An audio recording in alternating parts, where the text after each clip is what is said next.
Good morning વિદ્યાર્થીઓ. આપણે ગયા લેક્ચરમાં જે બેંકની સેવાઓ છે બરાબર જેનો આપણે અભ્યાસ કર્યો તો હવે આપણે બેંકની સેવાઓની અંદર જે ટોપિક હતો એમાં જ આગળ વધીશું. તો સમજો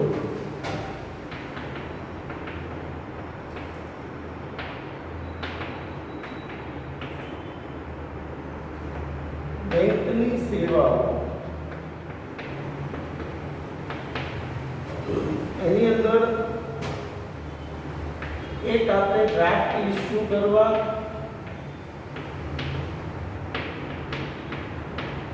બીજું બેંકર્સ ચેક એનો અભ્યાસ કર્યો હતો. હવે ત્રીજું જે છે એ આરટીજીએસ. આરટીજીએસ નું પૂરું નામ પહેલા તો રિયલ ટાઈમ ગ્રોસ સેટલમેન્ટ.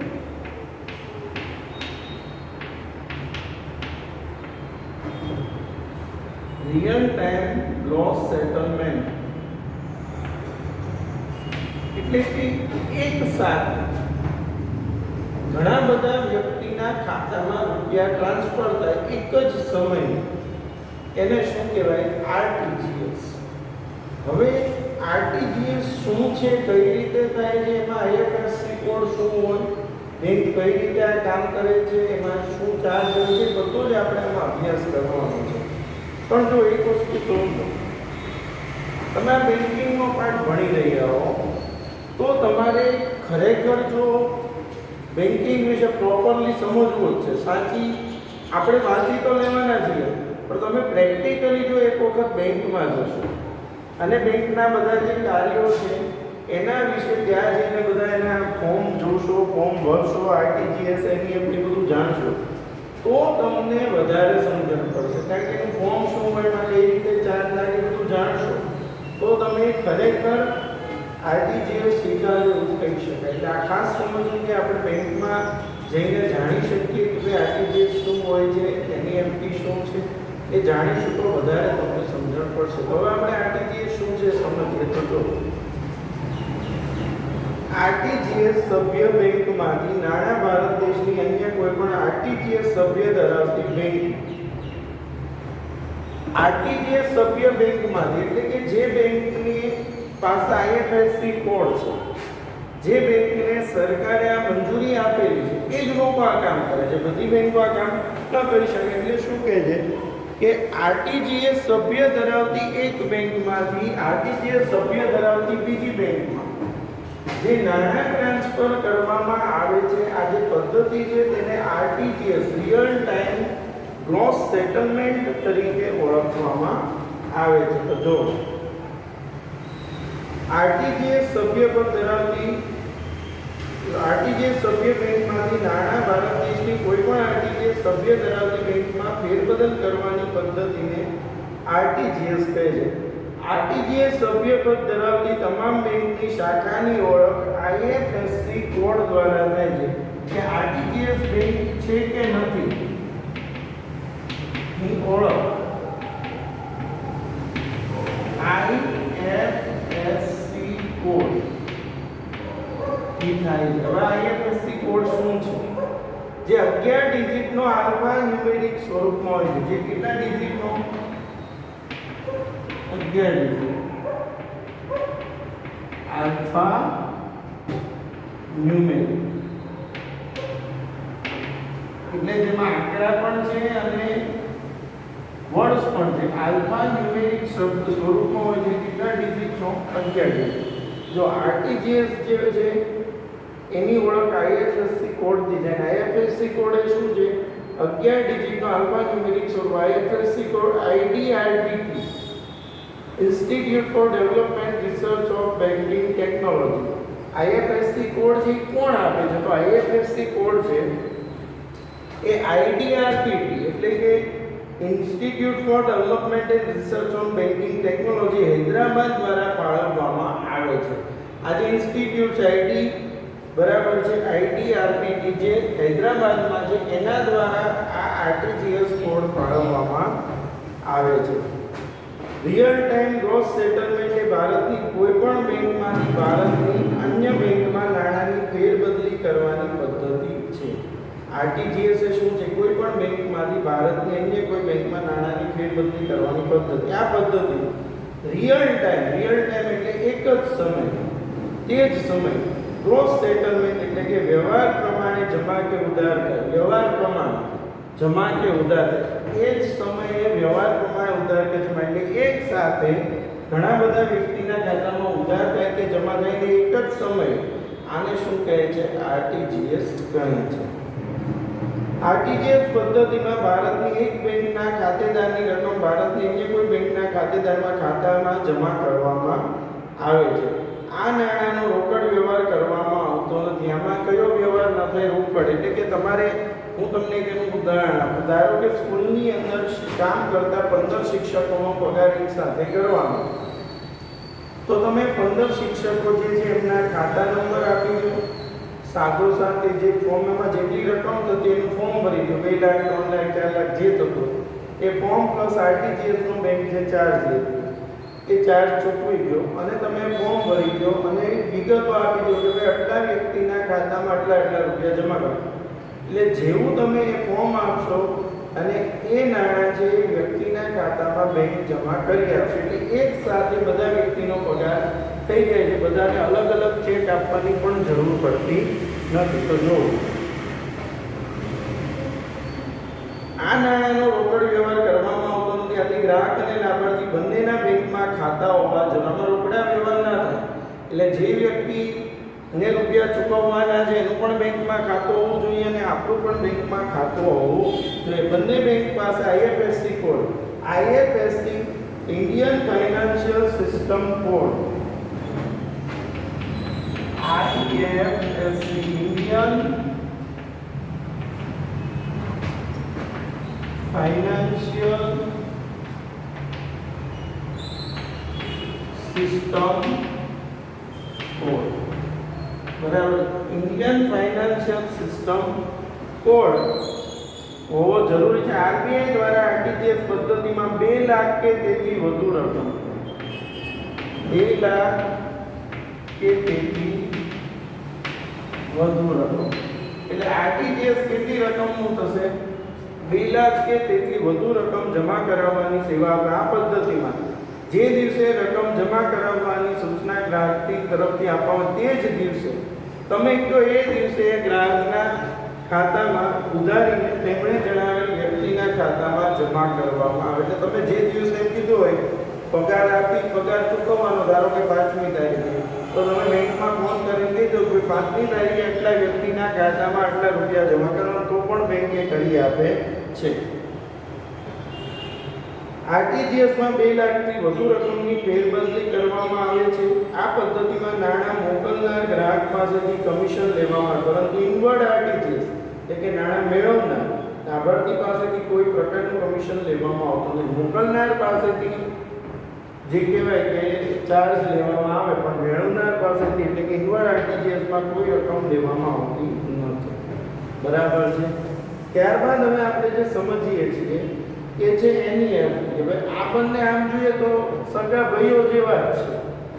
પછી એમાં તમે આરટીજીએસ કહો કે એનઈએફટી. હવે એનઈએફટી શું છે એ સમજીએ છીએ. National electronic fund transfer, national electronic fund transfer.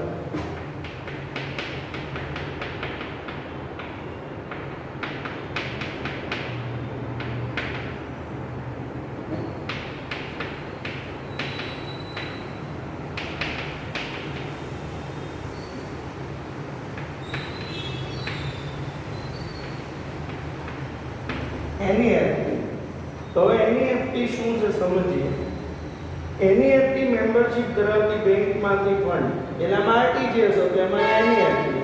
NEFT membership ધરાવતી બેંકમાંથી પણ ભારત દેશની અન્ય એનઈએફટી મેમ્બરશિપ ધરાવતી બેંકમાં ટ્રાન્સફર કરવાની પદ્ધતિને એનઈએફટી કહેવાય છે. આરટીજીએસની માફક આ પણ નાણાકીય ચૂકવણીનો જ એક પ્રકાર છે. આ પ્રકારની વ્યવસ્થા પણ ઓનલાઈન કરવામાં આવે છે. આમાં આઈએફએસસી કોડ આપવામાં આવે છે. આ પ્રકારના વ્યવહારમાં ફંડ ટ્રાન્સફર કરવાની રકમની કોઈ મર્યાદા નથી. પહેલામાં શું હતું, 2 લાખ કે તેથી વધુ, અને એનઈએફટીમાં એવી કોઈ મર્યાદા હોતી નથી. આ પ્રકારના વ્યવહારમાં વધુમાં વધુ રકમ રૂપિયા 2 લાખ ટ્રાન્સફર કરવાની પ્રક્રિયા બેચ પ્રમાણે થાય. એક બેચ પ્રમાણે 2 લાખ રૂપિયાનો વ્યવહાર થાય છે. બરાબર છે. આ પ્રકારે વધુમાં વધુ રકમ 2 લાખ, એક બેચમાં વધુમાં વધુ 2 લાખની રકમ ટ્રાન્સફર કરવાની પ્રક્રિયા બેચ પ્રમાણે થાય છે. આરબીઆઈ દ્વારા દર કલાકની બેચમાં આ પ્રકારના વ્યવહારોની પતાવટ, અને આરબીઆઈ દર કલાકની બેચ અને એમાં આ વ્યવહારોની પતાવટ કરે. આ પ્રકારના વ્યવહારમાં જમા રકમ મેળવવાની પ્રક્રિયા તે જ દિવસથી લઈને મહત્તમ 48 કલાક સુધીમાં, તમે જે દિવસે એનઈએફટી કરો ત્યારથી માંડીને 48 કલાકમાં એ નાણાં એનઈએફટી દ્વારા ટ્રાન્સફર થઈ જાય છે. આ transaction DNS different net settlement પદ્ધતિથી બેચ વાઇઝ સેટલ થાય. બેચના એક મેસેજમાં વધુમાં વધુ 10 ટ્રાન્ઝેક્શન હોય છે. બેચ પ્રમાણે એક બેચના વધુમાં વધુ રકમ કેટલી હતી, 2 લાખ, અને તેની અંદર એક બેચમાં વધુમાં વધુ ટ્રાન્ઝેક્શન કેટલા હોય છે, 10 ટ્રાન્ઝેક્શન થાય છે. બરાબર છે. તો જો આઈએફએસસી કોડ હવે સમજાવે છે.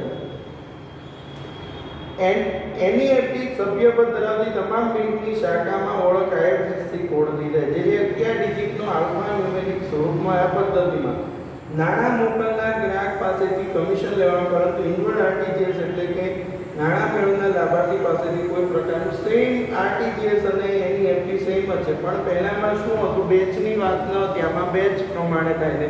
એક બેચમાં વધુમાં વધુ 10 હતી, રકમ વધુમાં વધુ 2 લાખ એક બેચમાં, અને પહેલામાં શું હતું, 2 લાખ કે તેથી વધુ રકમની ટ્રાન્સફર હોય તો તમે આરટીજીએસ કરી શકો.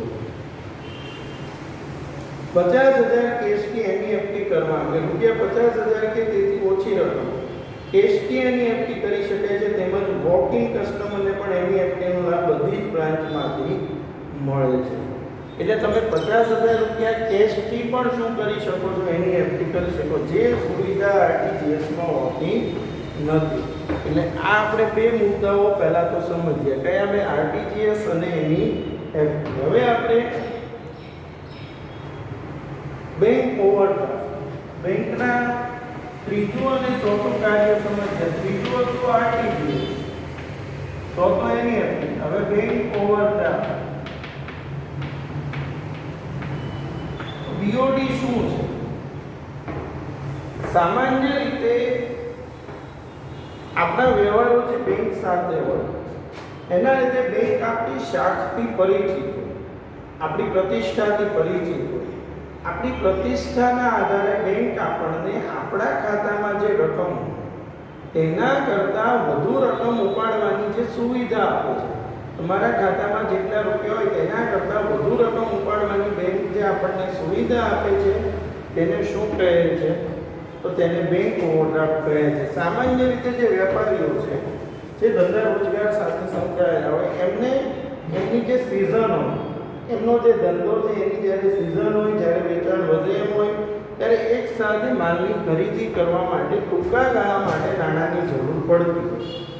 તો આ ટૂંકા ગાળા માટે જ્યારે નાણાંની જરૂર પડે ત્યારે તેને બેંક ઓવરડ્રાફ્ટની સુવિધાઓ આપવામાં આવે છે. બેંક ઓવરડ્રાફ્ટ એટલે બીઓડી, બેંક ઓવરડ્રાફ્ટ એ ધંધાનું શું છે, દેવું છે, એના ઉપર વ્યાજ પણ ચૂકવવું પડે. અને બેંક ઓવરડ્રાફ્ટ જેટલો મંજૂર થાય એના ઉપર નહીં. તમને ધારો કે 5 લાખનો બેંક ઓવરડ્રાફ્ટ મંજૂર કરો તો 5 લાખ ઉપર વ્યાજ ન હોય. તમે જેટલો બેંક ઓવરડ્રાફ્ટ વાપરો છો એટલા સમયનું, એટલા દિવસનું વ્યાજ ચૂકવવાનું હોય છે. તો હવે સમજીએ છીએ બેંક ઓવરડ્રાફ્ટ. વેપારી બેંકમાં ચાલુ ખાતું ધરાવે, આ ચાલુ ખાતામાં રહેલી જમા રકમ કરતાં વધારે રકમ ઉપાડવાની સગવડ આપવામાં આવે તેને બેંક ઓવરડ્રાફ્ટ કહે છે. વેપારી પોતાની કે અન્ય જામીનગીરી પર ઓવરડ્રાફ્ટ મેળવી શકે. આ પ્રકારે મંજૂર થયેલ ઓવરડ્રાફ્ટની રકમ મહત્તમ રકમમાંથી ઉપાડવામાં આવેલી રકમ પર જ વ્યાજ ચૂકવવાનું રહે છે. હવે આવે છે કેશ ક્રેડિટ.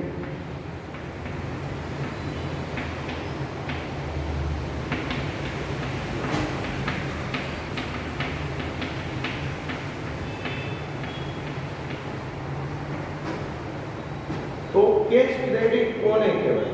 બરાબર. તો સમજો, તમારા ધંધાની અંદર સીસી આ જે શબ્દ છે શું છે? તમારા ધંધાનો માલ સ્ટોક, તમારી ધંધાની મિલકતો, એ મિલકતોના આધારે બેંક તમને જે રકમ મંજૂર કરે, પણ એની માટે તમારે આ તમારી મિલકતો છે એ બધી ગીરવે મૂકવી પડે. તો તમારી પ્રતિષ્ઠાના આધારે, તમારી મિલકતોના આધારે બેંક જે તમારા માલ સ્ટોકના આધારે તમને જે રકમ મંજૂર કરે છે તેને કેશ ક્રેડિટ કહેવામાં આવે છે, જેને આપણે સીસી કેશ ક્રેડિટ કહીશું. તો જો વેપારીને ધંધાકીય હેતુ માટે તેમજ ધંધાના વિકાસ અર્થે ધંધામાં રહેલા માલ સ્ટોક અને ઉઘરાણીને ધ્યાનમાં રાખી, એના માલ સ્ટોક અને એની ઉઘરાણી, આ બે વસ્તુને ધ્યાનમાં રાખીને ધિરાણ આપવામાં આવે છે, તેને કેશ ક્રેડિટ કહે છે. આ પ્રકારની ધિરાણની વ્યવસ્થામાં માલ સ્ટોક બેંકના તારણમાં રહે. તારણમાં એટલે એ માલ સ્ટોક છે ભલે છે આપણો, પણ એની માલિકી બેંકની રહે. એટલે કે જો તમે બેંકના જે રૂપિયા જે નથી ચૂકવી શકતા, તો તમારી મિલકતો, તમારો સ્ટોક વેચીને પણ એ રૂપિયા વસૂલ કરી શકે. ધંધાદારી એકમો જેટલા પ્રમાણમાં, જેટલા સમય માટે આ નાણાંનો ઉપયોગ કરે, તેટલા પ્રમાણમાં નક્કી કરેલ દરે વ્યાજ ચૂકવવું પડે. તમે જેટલો સમય માટે આનો ઉપયોગ કરો એટલા સમય માટે તમારે વ્યાજ ચૂકવવું પડે છે. અને ત્યારબાદ લોન. હવે લોનનું તમે ઊંધું વિચારો તો ન લો, લોન લેવું એ વધારે સારું, પણ લોન શું છે? તો આજના સમયમાં વ્યક્તિને મકાન ખરીદવા માટે કે કોઈ પણ મિલકત ખરીદવા માટે કે ધંધાની અંદર પણ લોનની જરૂર પડતી હોય છે. તો લોનની રકમ અને ઓવરડ્રાફ્ટમાં શું કહે છે? ઓવરડ્રાફ્ટ છે તમને મંજૂર થાય, એમાં તમે ઉપાડો એના ઉપર વ્યાજ, પણ લોનમાં કેવું હોય? બેંકે લોન આપી એટલે એક સાથે રૂપિયા આપણને મળી જાય. હવે એ લોન જે છે એના ઉપર આપણે વ્યાજ ચૂકવવું પડે છે, અને લોન પર વ્યાજ અને સાથે હવે જો જ્યારે તમે લોન લો ત્યારે તમને એક સાથે રકમ મળી જાય, પછી બેંક નિશ્ચિત સમયના નિશ્ચિત મહિનાના હપ્તા કરી આપે. તમે 15 વર્ષની લોન લીધી તો બેંક તમને 15 વર્ષના હપ્તા કરી આપે, 12 વર્ષની હોય તો 12 વર્ષના હપ્તા, એ તમને હપ્તા કરી આપે છે. અને એ હપ્તા જ્યારે બેંક કરે છે ત્યારે તમારે એ હપ્તા નિયમિત સમયે, નિશ્ચિત સમયે ચૂકવવાના હોય છે. આ જે હપ્તા છે એમાં લોન પ્લસ વ્યાજ બંને વસ્તુ ઇન્ક્લુડેડ હોય છે. બરાબર છે? તમારે પ્રિન્સિપલ અને વ્યાજ સહિત આ લોન ભરવાની. ટૂંકમાં જ્યારે એક સાથે રકમ વ્યક્તિને આપી દેવામાં આવે એક સાથે, એ લોન છે. અને પહેલું જે હતું ઓવરડ્રાફ્ટમાં કેવું હોય? તમે જેટલો યુઝ કરો એના ઉપર તમારે વ્યાજ ચૂકવવું પડે. તો જુઓ,